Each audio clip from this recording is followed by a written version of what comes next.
बातमी आहे नागपूरमधून। नागपूर जिल्ह्यातील काटोलमध्ये सकाळी भीषण असा स्फोट झालेला आहे। यामध्ये 12 जणांचा मृत्यू झालाय। काटोल तालुक्यातील राऊळगाव जवळच्या एसबीएल कंपनीमध्ये हा स्फोट झालाय।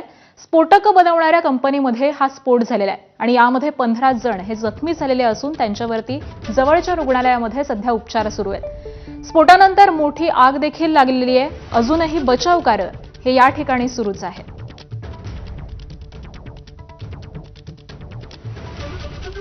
तर नागपुरातील काटोलमधली ही सगळी घटना आहे। एसबीएल या एका स्फोटक बनवणाऱ्या कंपनीला आग लागलेली आहे। या आधी स्फोट झालेला होता आणि या स्फोटामुळे या कंपनीला भीषण अशी आग लागलेली आहे आणि या आगीमध्ये जवळपास 12 जणांचा मृत्यू झालेला आहे। त्याबरोबरच अनेक जण हे जखमी झाल्याची देखील माहिती समोर येते आणि याचाच इथल्या परिस्थितीचा आढावा घेतलेला आहे आमचे प्रतिनिधी रजत वशिष्ठ यांनी। आपण जाणून घेऊयात। चरणसिंग ठाकूर आपल्या सोबत आहेत। ठाकूर साहेब, किती जणांचा मृत्यू या स्फोटामध्ये झालेला आहे आणि किती लोक जखमी आहेत? आता प्रत्यक्ष मी पाहिल्यानंतर तिथे 15 बॉडी गेलेले आहेत पोस्टमॉर्टमला। अधिक काही त्या ठिकाणी मटेरियल जे पडलेलं आहे त्याच्यामध्ये काही निघू शकते का, तर याची सगळं पाहणी सुरू आहे। परंतु ही दुर्घटना अतिशय दुर्दैवी आहे आणि मला असं वाटते की कंपनीचा लापरवाहीपणा आहे असं मला प्रत्यक्षदर्शी त्या ठिकाणी बोलावं असं वाटते। किती जखमी? मागच्या वेळेसही त्या ठिकाणी कॅज्युअल्टी झाली होती तेव्हाच त्यांना सूचना केल्या होत्या की सगळ्या दक्षता त्या ठिकाणी ठेवून आणि येणाऱ्या लेबरला त्या ठिकाणी पूर्ण ट्रेन केल्याशिवाय आपण त्या ठिकाणी कामावर घेऊ नये। परंतु तसा काही प्रकार या ठिकाणी दिसत नाही आणि म्हणून निश्चितपणे यांच्यावर कठोर कारवाई झाली पाहिजे अशा मताचा मी या ठिकाणी आहे। जखमी किती झालेले आहे? कोणत्या रुग्णालयात त्यांना दाखल केलं? त्यांची स्थिती काय? मेडिकल मेओमध्ये नेलेले आहे त्यांना 20 लोकांना आणि 15 बॉड्या नेलेल्या आहेत। हा स्फोट 35 लेबरचा होता। महिलांची संख्या जास्त होती? महिलांची संख्या जास्त आहे। महिलाच काम करतात जास्त इथे।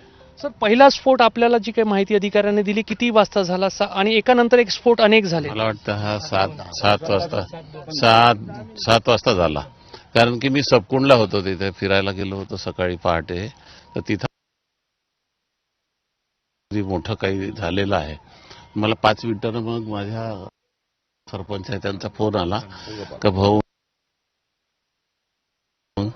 इकडे आलो। अनेक किलोमीटर पर्यंत आवाज गेले? अनेक किलोमीटर, इथून 12 किलोमीटर सबकुंड आहे इथं। सर, इथे एसबीएल असेल किंवा आजूबाजूचे इतर काही स्फोटक बनवणाऱ्या कंपन्या असेल, वारंवार दर 2-3 महिन्याने 4 महिन्याने घटना होत असते आणि स्थानिक, कारण कामगार जे आहेत ते स्थानिक आहेत, त्यांची मोठी हानी होत असते। ग्रामीण भागाच्या काही विधवा महिला आहेत ज्यांच्याकडे आपल्या पतीनं सतावलेले आहेत। अशा पद्धतीनं आता कुटुंबाचा उदरनिर्वाह करायचं म्हणून आता असं घरी मरण्यापेक्षा तिथं जाऊन मरावं अशा प्रकारचं मनावर त्या ठिकाणी मोठं मन करून या ठिकाणी कामाला येतात।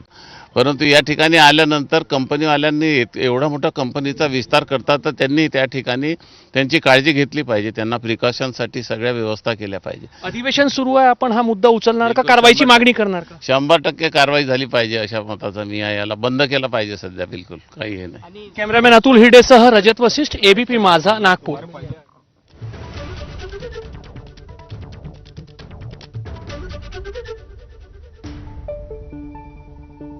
तर नागपूरमधली ही सगळी घटना आहे आणि यानंतर आपण अमेरिका, इस्रायल आणि इराण यांच्यातील सुरू असणाऱ्या युद्धासंबंधीच्या बातम्या जाणून घेणार आहोत।